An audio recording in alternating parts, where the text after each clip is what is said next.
Essa época do imperialismo, final do século XIX, início do século XX, certo? Ela vai ser uma época que a gente vai estar chegando no auge daquilo que a gente começou a tratar lá atrás, que é o nacionalismo.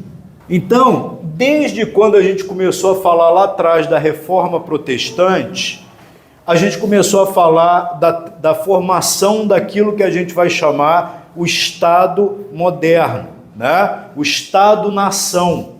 Lembra que eu falei? Conceito de soberania, os estados não querem mais se submeter à religião, a uma entidade internacional como a igreja. A igreja é entendida como tendo que ser subordinada ao controle do Estado. E aí você tem então ali, no final da Idade Média e no início da Idade Moderna, a formação dos Estados nacionais, dos Estados-nação.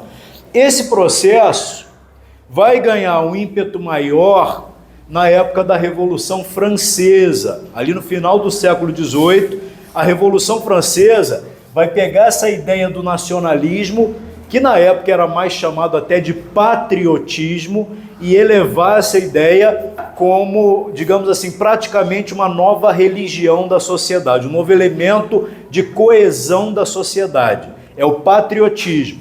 Já que não existe mais a religião para nos unificar, o nosso corpo de ideias, fazer de nós uma sociedade onde nós tenhamos valores comuns, já que a religião foi abandonada, eu preciso de um novo conjunto de valores para mobilizar a sociedade. E esse novo conjunto de valores a partir da Revolução vai ser o quê? O patriotismo, o nacionalismo, tá? Que é quase um substituto da religião.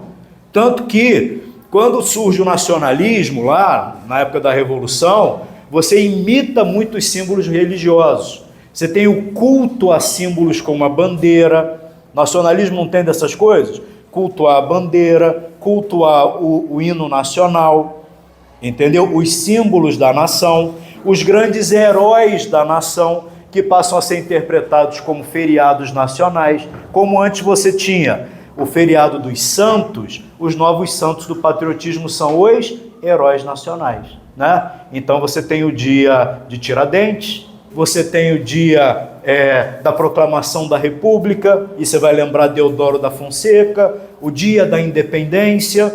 Isso tudo é a construção do nacionalismo. Então você vê que tem uma imitação da religião nisso aí, tá?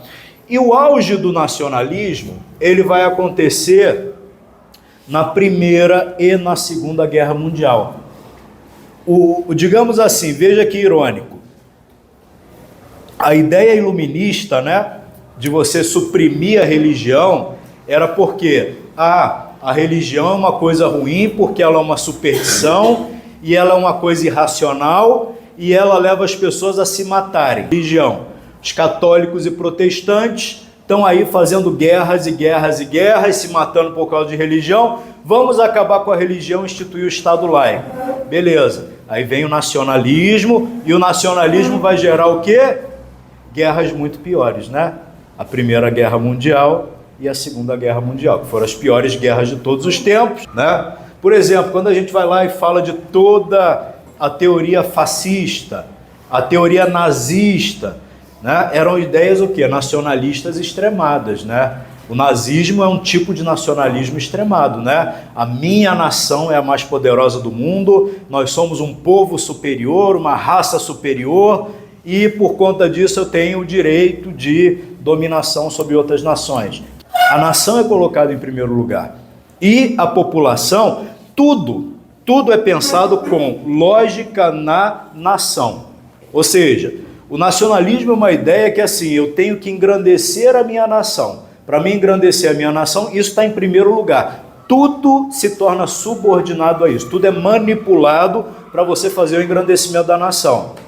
Então a educação, ela é forjada para criar nas pessoas a mentalidade que o governo quer que se crie, de exaltação dos valores nacionais e tudo mais, né? Os meios de comunicação são controlados para você também ter essa exaltação, entenderam?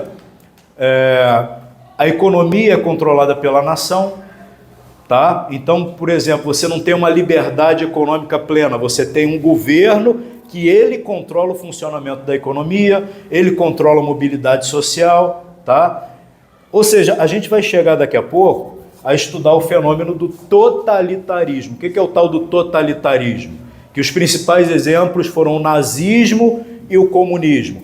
É um governo, um Estado, que ele tem o controle total de tudo. Ele controla as ideias que circulam, os meios de comunicação, o que pode ser dito, o que não pode ser dito, os grupos de pessoas que podem existir, os grupos de pessoas que não podem existir. O nazismo levou essa lógica ao extremo, exterminando os judeus, porque era um grupo de pessoas que não podia existir. Os comunistas também eliminaram milhões de pessoas, que eles era uma categoria que eles chamavam de burgueses. Então, pelo bem do corpo lá nacional da União Soviética, grupos tinham que ser exterminados, tá? Então, o nacionalismo, ele pode ter até algumas coisas boas, mas no final, a lógica dele é uma lógica quase demoníaca. É uma lógica demoníaca, entendeu? Falando nos termos mais crus, né? Ele levou a coisas terríveis, as piores guerras da humanidade, a regimes políticos genocidas, efetivamente genocidas, que exterminavam sistematicamente parte da sua população. Você entendeu? Por quê? Vocês estão entendendo a linha de raciocínio? Se você coloca a nação em primeiro lugar, e aí você tem uma lógica meio maquiavélica de que o fim justifica os meios que eu uso, que a religião, ela ainda trabalha com questões éticas, você concorda comigo? Existem coisas que não são éticas você fazer dentro de um conceito religioso. Agora, dentro da lógica do nacionalismo, qual é a ética e não, o que é ético e o que não é ético? O ético é tudo que engrandece a nação, o que não é ético é aquilo que enfraquece a nação. Vocês entenderam? Então, qual é o problema de eu exterminar milhões de pessoas se para o fortalecimento da nação aquelas pessoas são um peso morto? Faz sentido o que eu estou falando? Faz sentido ou não faz?